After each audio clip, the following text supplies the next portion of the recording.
You're watching the Fantasy Rankings Report only on Fantasy Now Plus.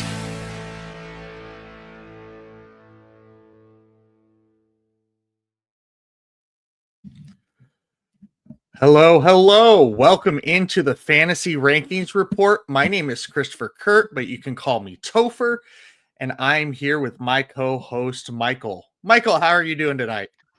I'm doing pretty good. Obviously, we nerd out on a lot of things because we're doing a fantasy football podcast.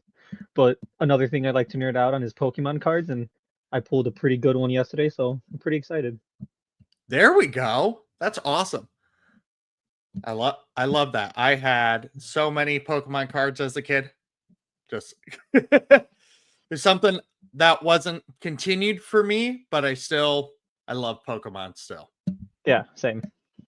Yeah, there we go. That's awesome. On this show, what we do is we take expert rankings from multiple different sites and put them into one conglomerate ranking to give you the best advice. Because some experts have them ranked, some players ranked very highly, very low. Some players are going to be within a very small range of each other. So we go through all of that with you. I am our wide receiver expert, and Michael is our running back expert. Before we get any further, I do want to bring up that this show is brought to you by Fantasy Now Plus and the Fins Talk Sports Network. And you need to subscribe to both. All the links are in the description of however you are ingesting this podcast. And we thank you for being here today. We're going to start off with our rankings question of the day. In this segment, Topher and Michael ask each other questions about rankings in any way, shape, or form. You can stick to our area or position of expertise, or we can talk about a different position. Today, we're kind of at what I would call the halfway point of the season, even though it's a 17, teams play 17 games, it's 18 weeks. For fantasy purposes, we're pretty much right at that healthy halfway point. I want to talk about and ask you about the top 5 players at wide receiver and running back right now. Because at the beginning of the season, with ADP from Fantasy Pros, here's where the top 5 wide receivers were in order: Chase, Jefferson, Lamb, Collins, and Puka. So for the wide receivers, who are the top 5 wide receivers in fantasy points per game right now? Notice that I said per game, so it does account. It doesn't mean like people that haven't been on bye week have an advantage. All right, perfect. So top 5, not in any particular order. I think I'm gonna go. One of them has to be Smith-Njigba. He's been pretty lights out, especially the first few weeks. I think he was putting up enough numbers to be able to hold them steady for a couple down weeks. Let's go Amon-Ra. He's got to be up there as well. Maybe I'm just being a little biased here. Give me Rome. Give me Rome up there in top 5. I feel the past few weeks, I think he's been right around the 12 to 15 point mark, I think. So hopefully that's brought up his average a bit. We've got 3 of them so far. Let's go because of the last 3 weeks. Give me Jamar Chase. And for my final one, give me Puka. Puka's got to be pretty close if he's not there, I would think. You got 4 out of 5 of those right. Very nicely done. Good. Guess which one you got wrong? Probably Rome. Yes, it was Rome June. Absolutely. But that is all good. For the sake of this, the top one right now is Rashee Rice, but he's only played 2 games, so I'm not going to include that. Instead, George Pickens is the 5th one. So interesting. Yeah, I don't think anybody would have seen George Pickens up there at the beginning of the season. Now, wow, I'm saying again today. For our running backs, here are the top 5 ADP. Top 5 ADP at the end of the preseason. Running back 1, Bijan. 2, Barkley. 3, Gibbs. 4, Henry. 5, CMC. Who are our top 5 running backs in points per game? All right, I feel like the top 2 probably JT. So Taylor's got to be up there. He's been having a monster season. Right behind him has to be James Cook. He's coming off an insane week to begin with, but he's been playing amazing. CMC has to be up there. I mean, he's your tight end 1, your QB 2, he's Yeah. everything right now. I know Jahmyr Gibbs has had a couple down weeks, but I think for the most part, he's had to have some really high numbers. For my last one, this one's gonna be a little hard. I feel like Bijan should be on there, but I feel like he's probably off that top 5. Give me Bijan anyway. Hey, again, 4 out of 5 right there. The one you were wrong about was Jahmyr Gibbs, Ah, but that's because he's number 6. You're literally off by 0.1. oh man. Yeah. So who do you think it should be instead? Who's been tearing it up? Rico Dowdle, maybe? No, Rico Mhm. Dowdle in points per game. Points per game. Yeah, I think he's only had a few games where he's actually really turned up. You got me, man. I have no idea who's that 5th guy then. Josh Jacobs. Ah, Yeah. So he's 5th and Jahmyr Gibbs is 6th. Is that based on mostly touchdowns, or has his number? I know he's in the RB1 tier, absolutely, but has that been mostly because of touchdowns? Well, he has 9 touchdowns, but Gibbs has 7. So it's not Fair. that much. The part of it is that Jacobs has 191 receiving yards and Gibbs has 194. Jacobs has been more involved in the passing game this year. Before we go to our next part of our show, Bailey has a question for us. Slightly off topic, sorry. You're all good. Got JSN, Chase, Igbuka, Pickens, Adunze, Sutton. Bit weak at running back, Achane, Tracy, White. Any advice on running backs I could target and for who? 8-man league. Oh, in an 8-man league, you should be able to definitely improve this running back room. For sure. Tyrone Tracy right now is your running back 3. I'm not going to complain about it because of Scattaboo. Rashid White, not going to be there as a viable option much longer. So you definitely do need to make a trade. It depends on what you want. If you want a middling back, you could go after somebody like a Breece Hall, Travis Etienne, J.K. Dobbins. And you could trade. I mean, the worst one out of that is Sutton. That's impressive. Which is great. Yeah. Or you package 2 of these guys up and you get a lesser receiver in return. But you also go out and you get somebody that's got more to their name. You know, if you send Pickens and Sutton and you can come back with like one of the top running backs we were talking about near the end of that top tier right there of James Cook, Josh Jacobs, Jahmyr Gibbs, Devon Achane, right there. You walk away with one of them plus a top 30 receiver. Absolutely. I'm going with that. What are your thoughts, Michael? Yeah, I think you're pretty spot on. And in an 8-man league, I'd be even willing to see what's on the waivers because that's got to be quite a bit still available. I've done a couple 8-man leagues and everyone's team is pretty much stacked, and there's always something readily available on the waivers. So you might not even necessarily need to give something up unless, I'm assuming every single team is fairly close, and yeah, go for a trade, but I'd probably look at the waivers first, in my opinion. Yeah, because honestly, you have what I would consider 4 top 10 receivers in JSN, Chase, Igbuka, Pickens, Adunze, Sutton are top 20 at worst. There's no way you're going to play all of them all the time. I would also look for a running back that's also had their bye. Mm-hmm. That's what Oh, I would kind of look for that as well, because Bucks are on bye this week, but Dolphins haven't had their bye yet. I don't think Giants have had their bye yet.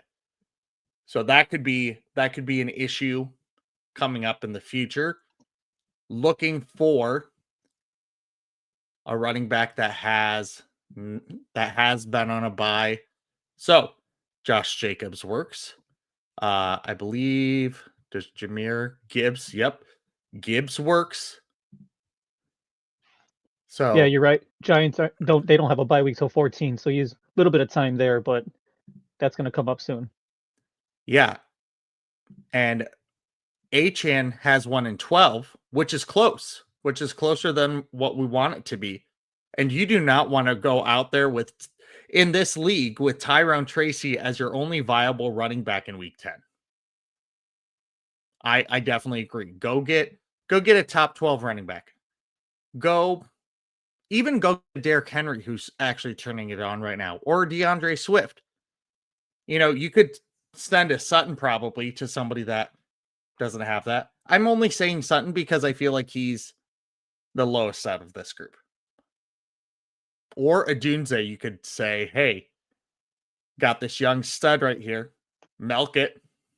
That's what I would do. Thank you for asking, Bailey. And listeners, watchers of the live show right now, if you have questions, please feel free to come and ask us those. We are going on to the next part of our show, which Michael leads. Absolutely. So next up, we're going to go safe and steady. So this is right around the part where we talk about where the consensus agrees on. So the range is going to be a lot smaller here. We're going to look at guys that are guys that you know what you're going to get out of them. You know you're going to get some decent points. These are the guys to look at. I have an interesting one as my first one, basically just because of who he's going up against. But Jaylen Warren. So Jaylen Warren is currently RB15 with a range of 6. Now it's a little bit bigger than typically what we like in safe and steady. But he's actually coming off a pretty decent showing against a fantastic Green Bay rush defense right now. He had 62 yards, 2 receptions for 11 yards. And 2 weeks prior, he played Cleveland, who they're about the same kind of rush defense as Indiana, who he's coming up against. And in that game, he had 52 yards, 2 receptions, 11 yards again. And Indiana's currently 8th in rushing yards allowed, while Cleveland's Indiana? 9th. Indianapolis, sorry. I was looking at my IND notes. You're all good. But thank you, I appreciate that. Indianapolis right now is 8th. Cleveland's 9th. They're giving up about 93.1 and 94.3 yards respectively. I'm thinking you can still get about the same from Jaylen Warren that he did against Green Bay and Cleveland. So he's going to be a solid 8 to 10 points this week. And with the bye weeks coming up, if most of your teams are looking like mine, I'm kind of struggling to fit a running back in there right now. And Jaylen Warren would be a good, decent RB2 potential flex if you're hurting for the flex position. Yeah, I like Jaylen Warren. I like what he can do. I wish Caleb Johnson was better as an Iowa guy, but got to be happy for the guy having success in the NFL, no matter what. My first wide receiver for steady and safe is T. Higgins. Now, remember, we're talking about we're highlighting players that the experts have a consensus agreement on. I might not love T. Higgins at wide receiver 20 right now, saying that he's a steady and safe player, but the experts do. He's got a range of 4, which is one of the lowest ranges that I have out of all my wide receivers this week, outside of the top 8. T. Higgins with Joe Burrow at the helm has received 8 targets, 10 targets, and then last week 2. Last week was an anomaly. The weeks before that, he had 5 and 6 receptions. Last week he had 1, but he did score a touchdown. He scored a touchdown in his last 3 out of 4 games. When he's had more than 3 receptions in a game, he's had at least 60 yards.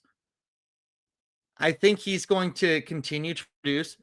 They're playing the Chicago Bears this week, who are the 11th best matchup for wide receivers and allow the 3rd most touchdowns on average per game to the wide receiver position. And we know that they're not getting their scoring on the ground. Unless if Joe Burrow, who's now playing like Josh Allen, runs it in. I think T. Higgins. Who did I say? I said Burrow. Okay. Yep. Bro, yeah. Yeah. So Joe Flacco is playing like Josh Allen right now with all of his running. But that's not going to be everything in the world. That's not going to get him scores every week. T. Higgins, steady and safe. I can buy into it. I like it. As much as I don't want them to do much against the Bears secondary is so depleted. They just had to sign Gardner Johnson this morning just so that way they have a nickelback to be able to play. So it's not looking good for that secondary right now. And one random thing I heard on local radio was T. Higgins has a 9-game touchdown at home streak. And really? Yeah, he's 1 away from tying Jerry Rice for the record. So he is doing very well at home. Oh, wow. I'm looking at his. Oh, my. Whoa. The last time he played a game, he did not score. He played a home game and did not score was week 3 of last year. That's insane.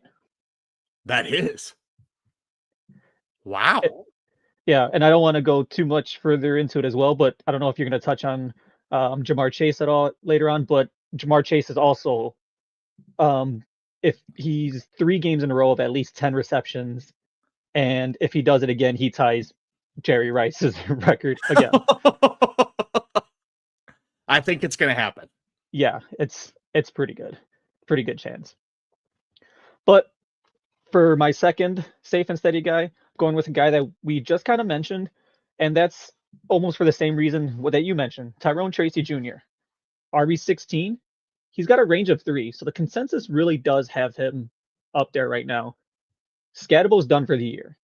You're going to see Tracy taking the bulk of the backfield, definitely over Devin Singletary. And San Francisco's next. They're about middle of the pack with rushing yards allowed. And really, as long as the Giants are not getting blown out, he has a chance to be able to go ahead and put some numbers up.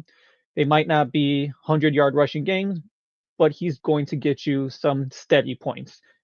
Again, another guy that you can probably expect to get you about 10-ish points this week, which has been better than some of my running backs lately. So that's one that I would not mind at this week. No, not at all. I agree with you. My wide receiver 2 is somebody I've talked about a couple times on this show. Alec Pierce of the Indiana Colts. Wide receiver 42 with a range of 7, which is kind of a lower range in rankings this week.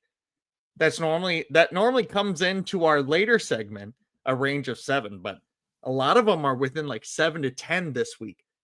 Alec Pierce of the Indianapolis Colts has been really fun to watch because he just gets thrown the ball deep.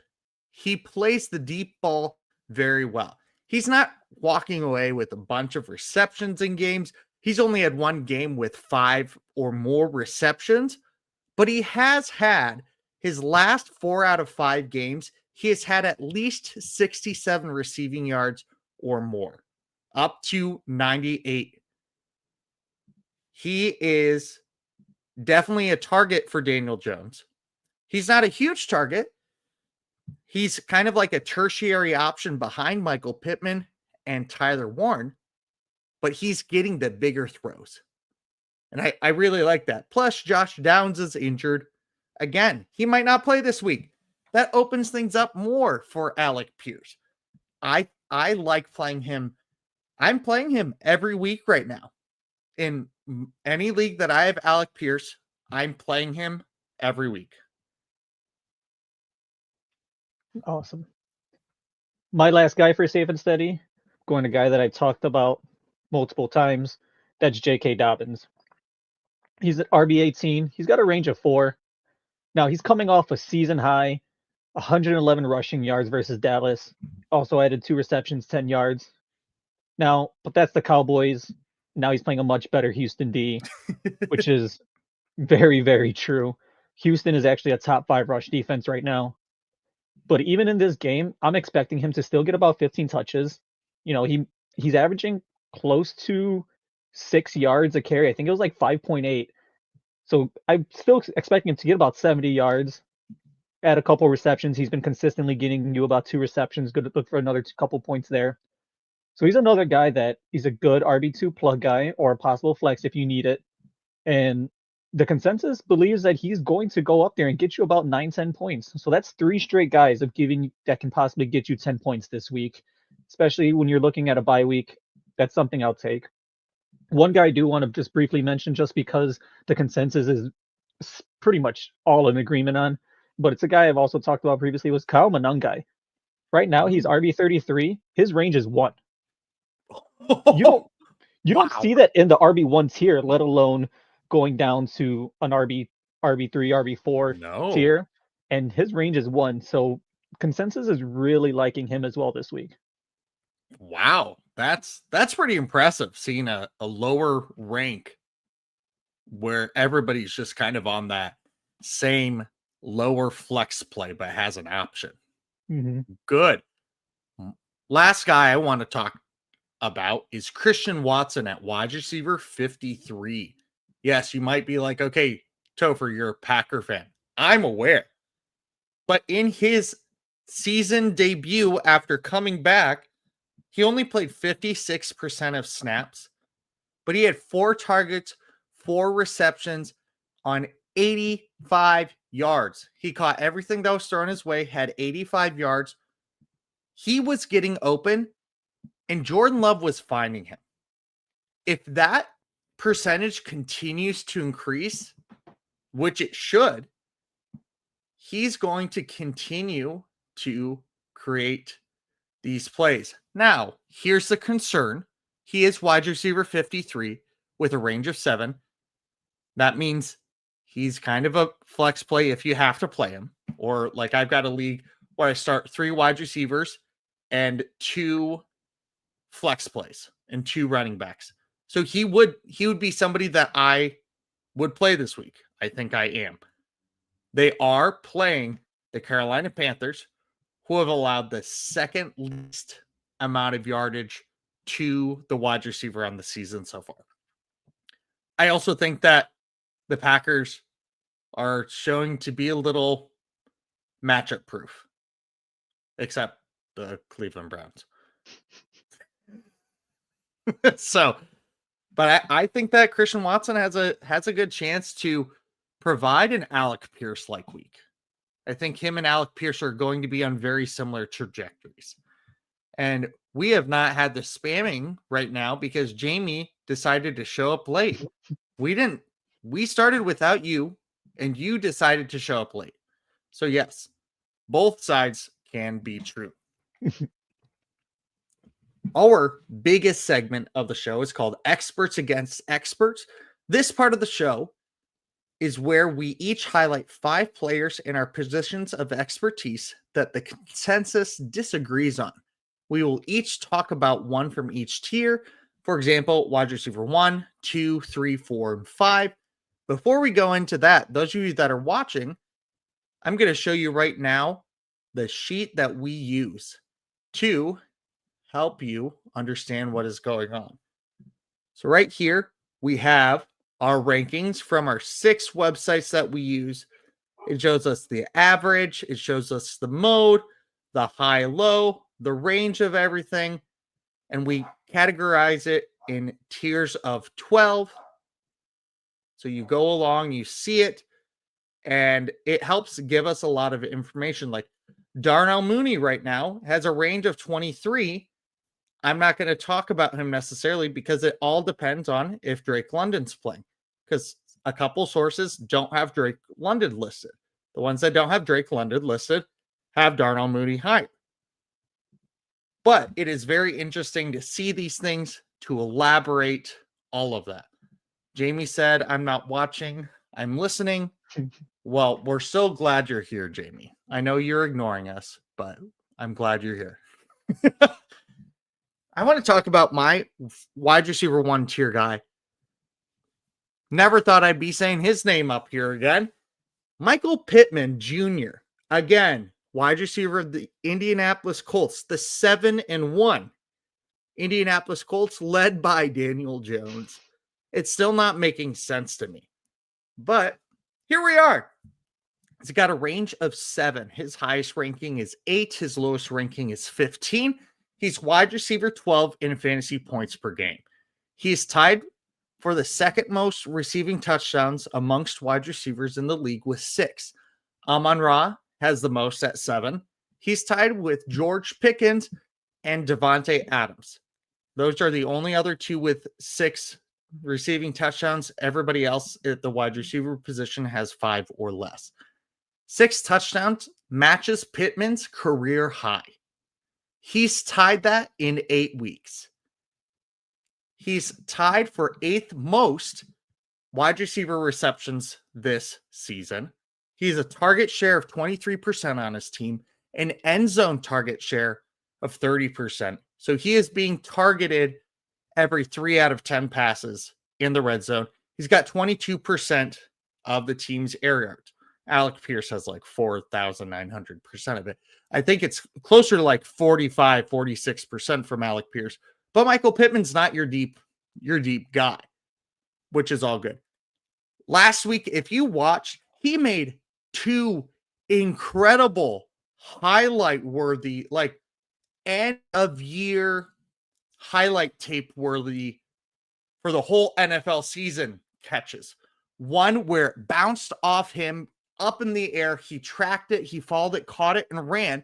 The other one where he caught it like in the nook of his elbow while he was going down and like held onto it with the bendy, like the little inside part of his elbow right here, and caught a touchdown.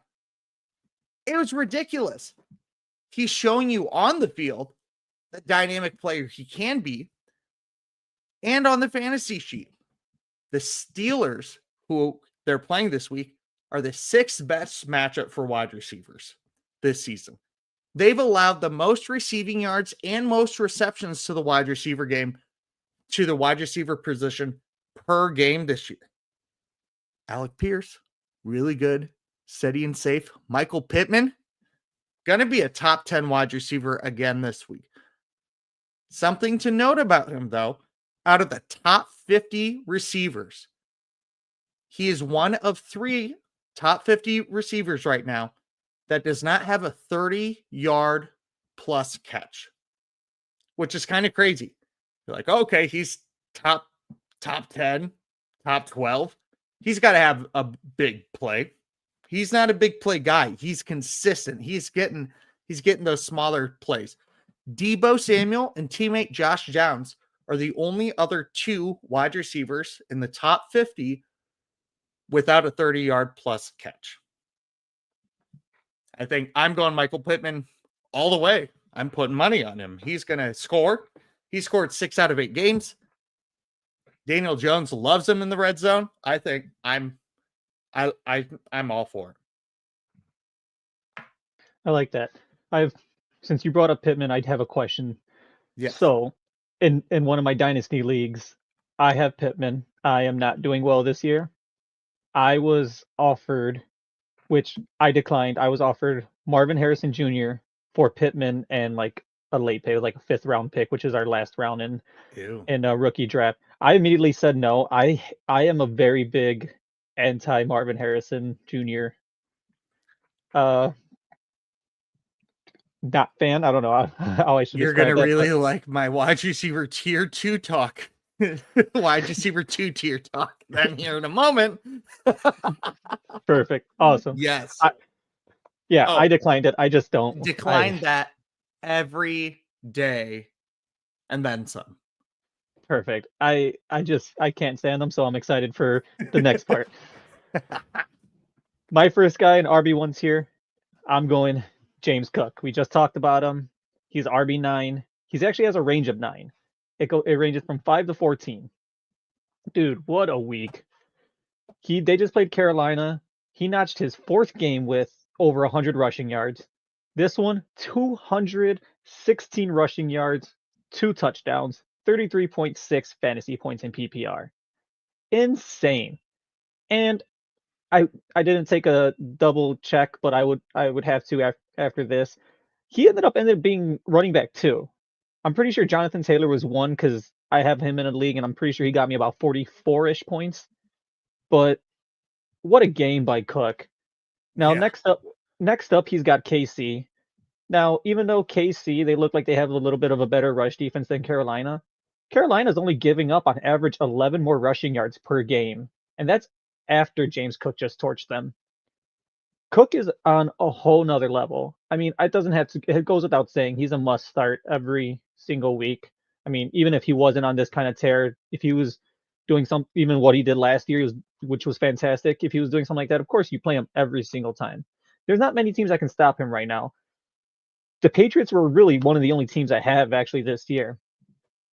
You have to expect him to flirt with another 100-yard game, well over 15 fantasy points. That's probably where I'm going to start putting his floor if he keeps playing like this. Is he's going to get you an insane amount of points. James Cook, RB1 tier, obviously must play, but this is going to be must watch football from here on out if he continues doing this. Oh, yeah. And I feel like he had a week or two where it was a lull where we were like, ooh, we don't. Yeah. So weeks 5 and 6, he didn't score double digit fantasy points. Mm-hmm. But in his other 5 games, he's had 20 or more in half point PPR. It is insane. Let's get to this fun wide receiver 2 tier talk of Marvin Harrison Jr. He is right now still on pace for the trajectory of what his father did in his first couple of years. So we cannot count him out yet. We just can't. But can we count him out of this season? Maybe. I think part of it is that Kyler Murray is just not the best thing to happen, and I think everybody knows it, but they won't do anything about it.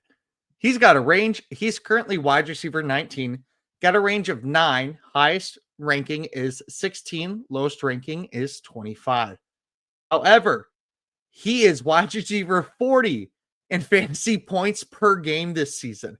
He's currently ranked as wide receiver 19. And he's wide receiver 40 on the year. He has only 2 games this year with 5 or more receptions, and has 1 game over 6 targets, 3 games above 60 yards. You're not putting your faith in a wide receiver 2 guy that is putting those things up. Let's talk about his weekly average. Let's have fun with that. 5.7 targets, 3.4 receptions, 56.6 yards per game, and 0.3 touchdowns per game. No, he's got an 18% target share. That's not bad, but that's not what you drafted him for. That's not what he should be getting. The Arizona Cardinals also target their wide receivers the 31st rate in the NFL. There's only one team that targets their wide receivers less than them. Harrison has a 29% end zone target share on the team and 23% air yard share on the team. Those are both very good numbers. Not crazy great, but again, like we were talking about with Michael Pittman, every 3 out of 10 end zone passes going your way. That's good. Murray should be back this week. I don't know if that's good. I don't know if that's bad. There's not enough conclusive data to say that Jacoby Brissett helped or didn't help because it was pretty consistent with Marvin Harrison doing what he's been doing this year. However, Dallas is the best wide receiver matchup in fantasy football, and they are allowing 1.9 touchdowns to the wide receiver position this year. Guess what? Marvin Harrison is the only wide receiver on the team that has more than one touchdown. They've only had 10 passing touchdowns. Harrison has 2. McBride has 4. And then the other, one of them went to DeMarcado, one went to Benson, one went to Greg Dortch. And I want to say the other one was either Michael Wilson or Zay Jones. But if any wide receiver is going to score in this game, it should be Marvin Harrison Jr.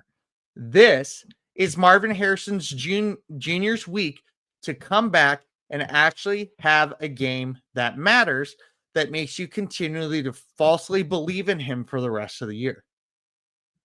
But I would start him this week. I would start him this week because of the matchup, because that secondary is just Swiss cheese. And I think a blind Kyler Murray can get Harrison the ball enough, even a couple times where Harrison could break something off or make a clutch play that you go, okay, yeah, athletic superstar, give you, a 13-point week and half-point PPR. I'm not saying you shoot him to the moon, but wide receiver 2 tier, I'd kind of put him wide receiver 3, but, and Jamie said last night on Going for 2, which is a network that he and I work on together, Sunday morning start sit show over there with us. Boom. He talked about Marvin Harrison as a start last night. So we're on that same page right there. It wasn't your favorite. It wasn't me tearing him down to oblivion, but I did say that he's a stinker.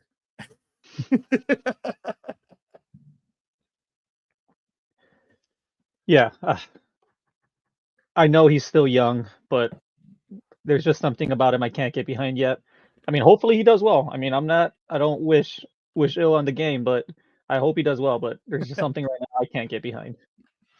I'm with you. So my RB2 tier guy, I'm going Rico Dowdle. RB21, range of 11. That's about 17 to 28. He went up against Buffalo this past week. Did not get to rush much, but that was because of a crazy blowout. It was 40 to 9. But he still rushed for 54 yards and 8 attempts. It's not bad. Obviously not what you want for fantasy, but that's not bad for limited. Now, people are going back and forth with what's going to go on with him and when Chuba gets back. And right now, it's kind of split about 50-50. Now, I'm not saying this is a guy I want to start this week. And for basically, I think you mentioned this already too. Green Bay's defense is just, it's insane. Their rush defense right now is on a whole nother level. Yes. They're like third now in rush defense. Like they're allowing very little yards per game. It's insane. I have their defense in a couple leagues that are in a league that I do have a defense playing, and they've been doing it for me. They've been doing all right.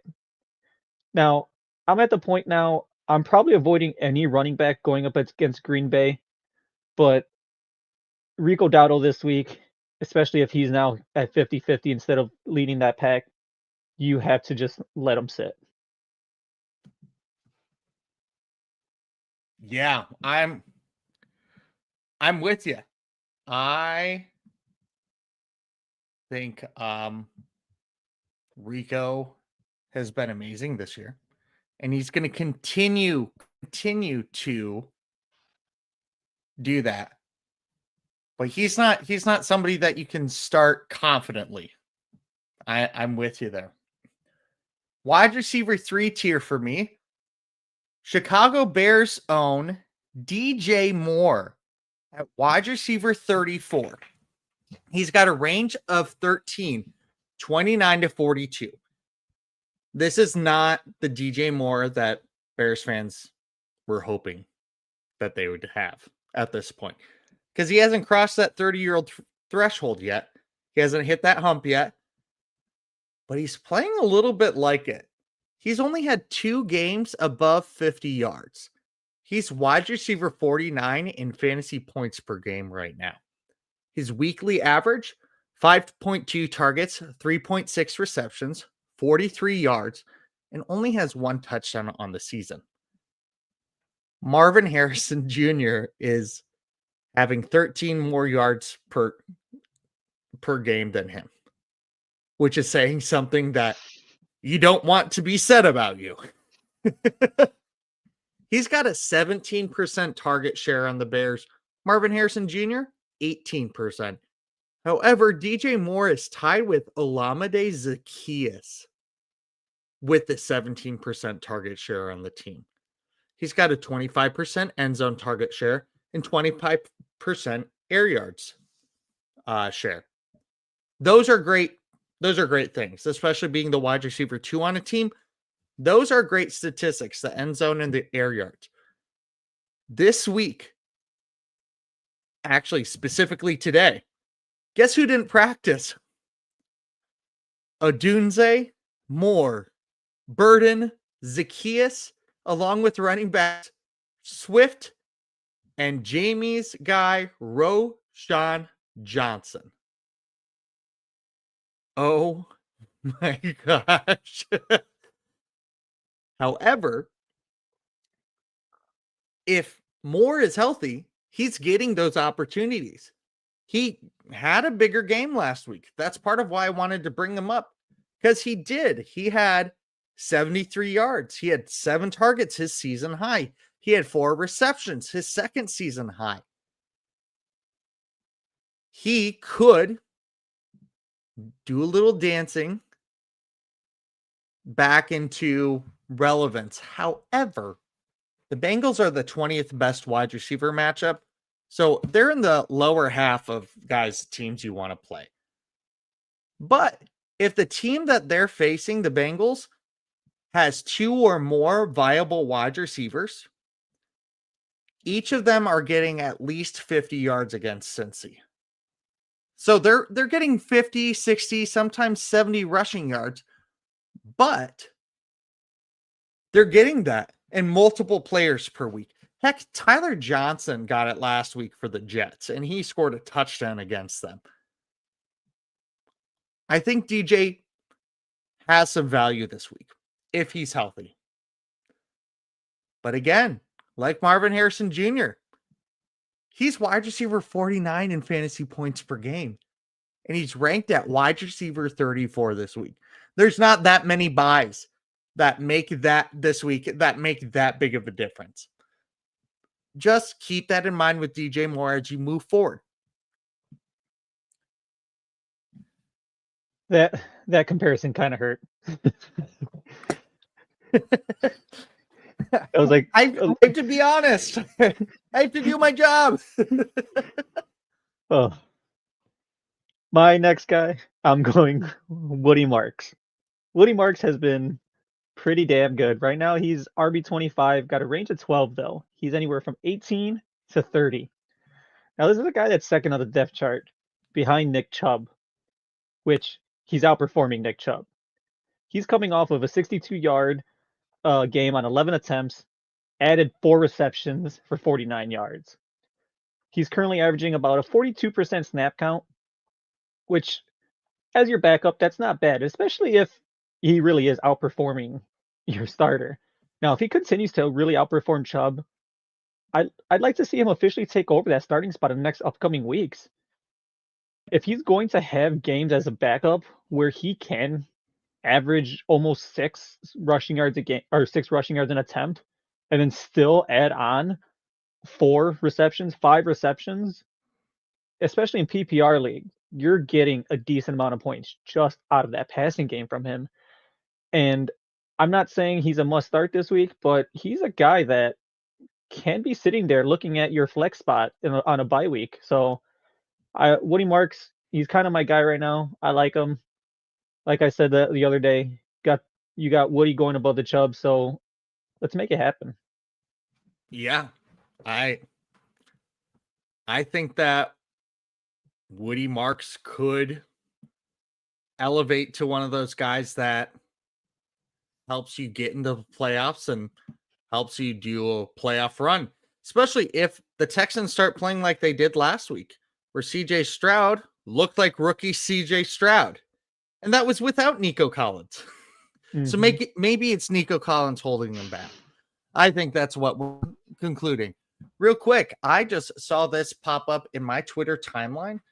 Brees Hall just posted a GIF of someone eating snacks, like something was going on. There's, this is trade talk time. He's been talking about getting out of town. Maybe something's coming that way. Just keep that in mind, y'all. I could be very wrong, but I'm all here for the social media baiting that players do. I'm here for it. If I was in that position, I would play games with people too. Oh, it'd be so much fun. Talking about people that have played games with people's minds this year, let's talk about another NFC North wide receiver 4 tier, Jameson Williams, a name that some people thought coming in could be a wide receiver 1 on this season. He's ranked at wide receiver 39 this week. He's got a range of 11. 34 is his highest, 45 is his lowest. He is wide receiver 53 in fantasy points per game. He only has 2 games above 50 yards.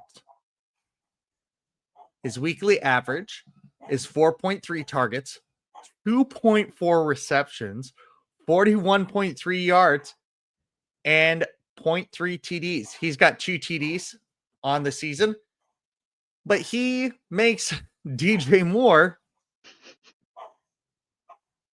He makes DJ Moore look so much better than him. Also, I'm really enjoying doing the subtle digs on my NFC North compadres here. He has a 15% target share on the team, which is third, tied for third with Jahmyr Gibbs behind Amon-Ra and Sam Laporta. Understandable. He has a 0% end zone target share. 0%. And he has 36% air yards. If you don't know what air yards means, that means the ball is being 36% of the time that the ball is in the air, it is directed at Jameson Williams. That's incredible. That's great. That's something you want. He only has 289 yards on this season, receiving wise. Want to know some receivers that have more yards than him? Tyquan Thornton, Ricky Pearsall, who has only played 4 games, Hollywood Brown, Cooper Kupp, and Calvin Ridley all have more yards than him. There have been weeks where you play him and you are annihilated. Last game he played, week 7, he didn't even have a catch. He had 2 targets, 0 receptions. Week 5 against Cincinnati, 1 target, 1 reception for 9 yards. He has had 1 game this year with above 4 receptions.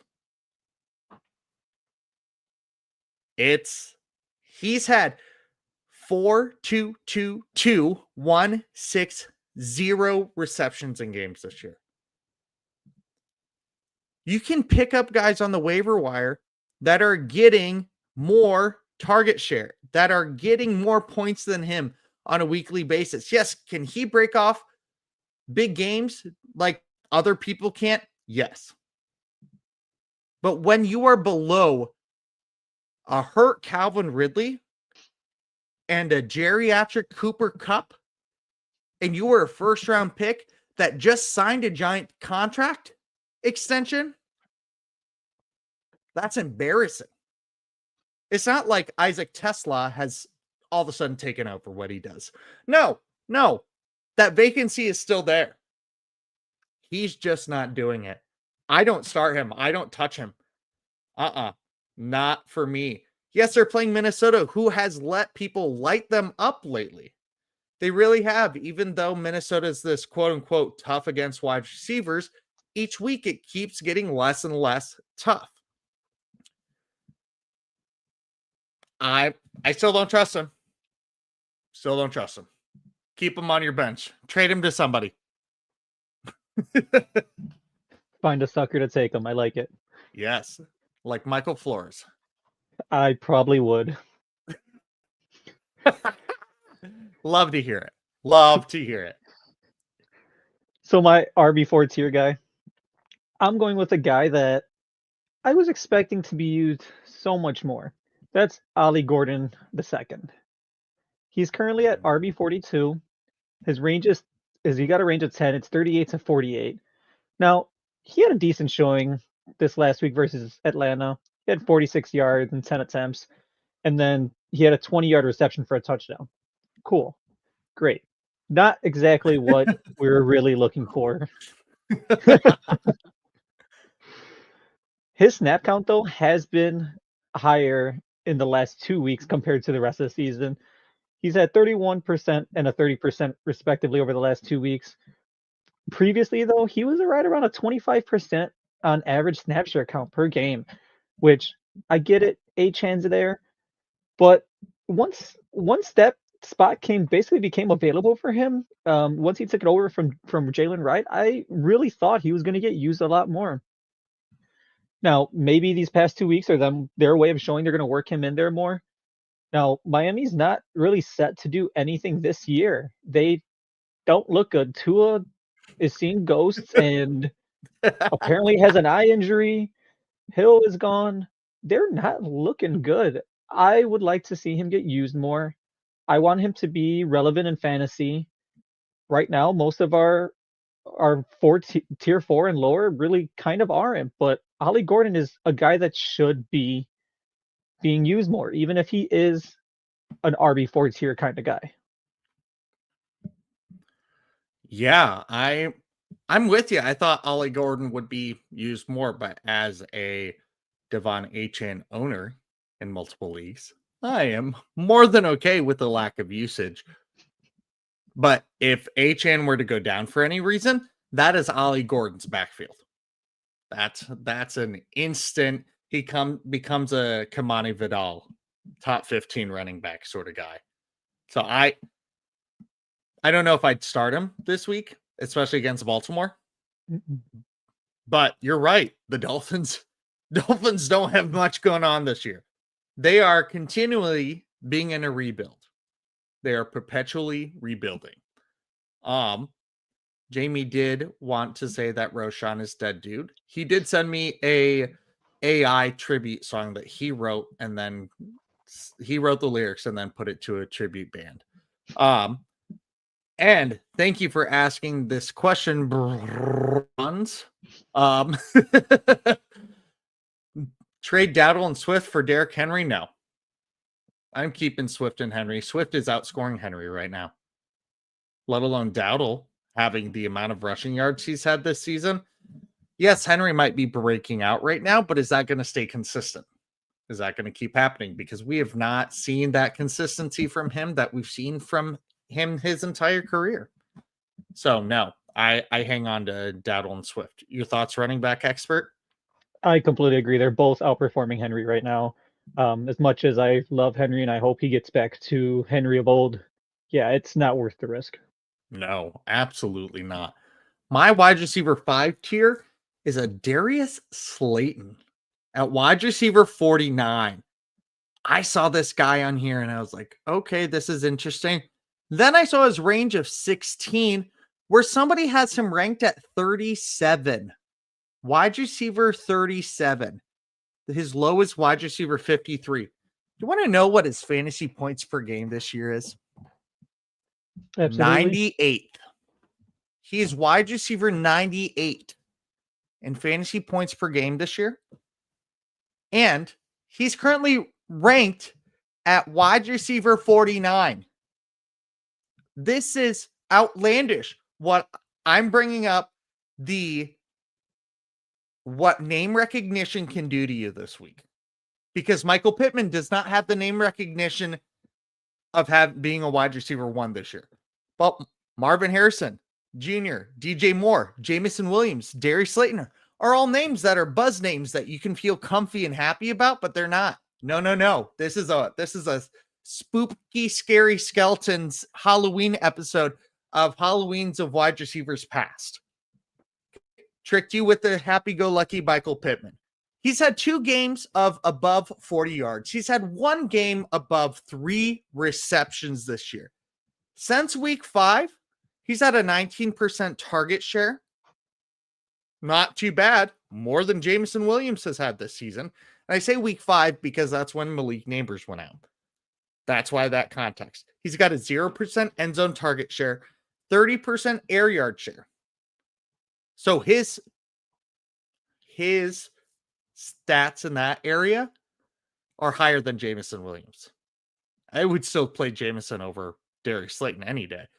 His weekly average right now, 3.6 targets, 2.4 receptions, and 33.2 yards per game, 0 touchdowns. His snap percentage each week has gone down, but his target share has increased each week. He's getting more and more targets, but there's no safe floor there. There's nothing safe about playing Darius Slayton. There are better people out on the waiver wire.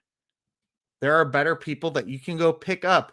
Demario Douglas is going to have a better option, better chance for the New England Patriots to get better yardage than Darius Slayton will ever this season. And I can almost guarantee that Demario Douglas is out there if Darius Slayton's out there. Darius Slayton is not. I like the guy. I've listened to podcasts about him. I like him. He's a cool guy, but he's not on my fantasy teams. He's been dropped. He's been kicked to the curb if I had him. I think I did in one league because I did talk about him on our October 1st show. Our October 1st show, and was like, oh, okay, this could be a guy. And I'm taking that back now. He's not that guy, pal. No, he's not. Sorry, bro.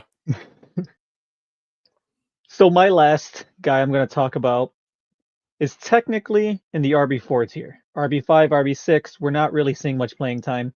So it's another guy in the RB4 tier. So he actually is currently listed going into this week as RB37.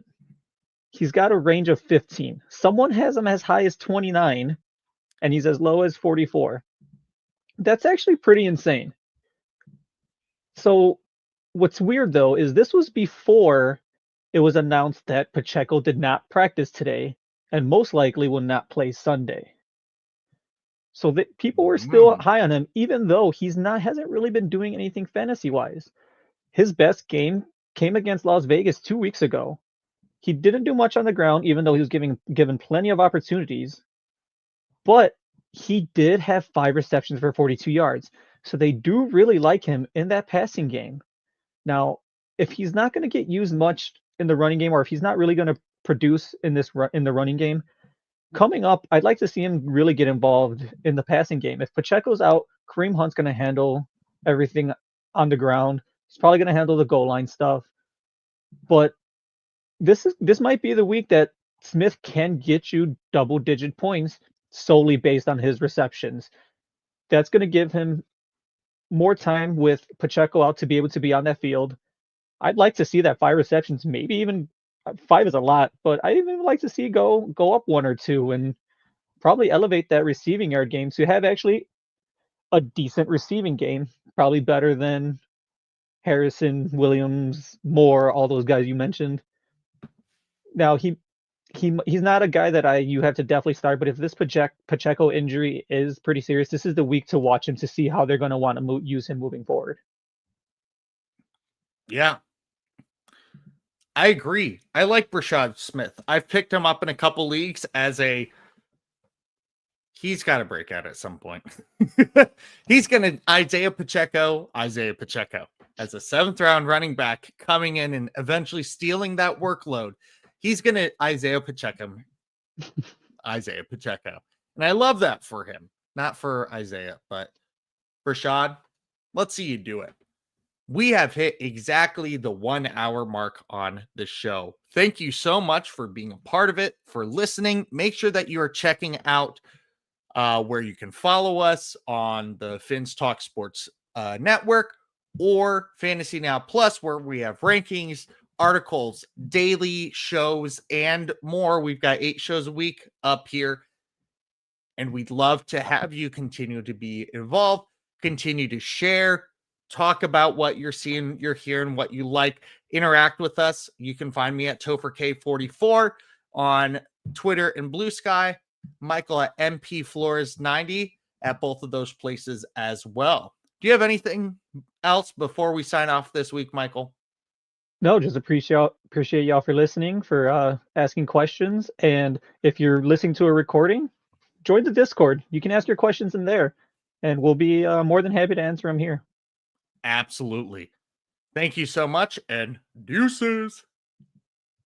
Thanks for listening. Be sure to like and subscribe wherever you watch or listen to podcasts.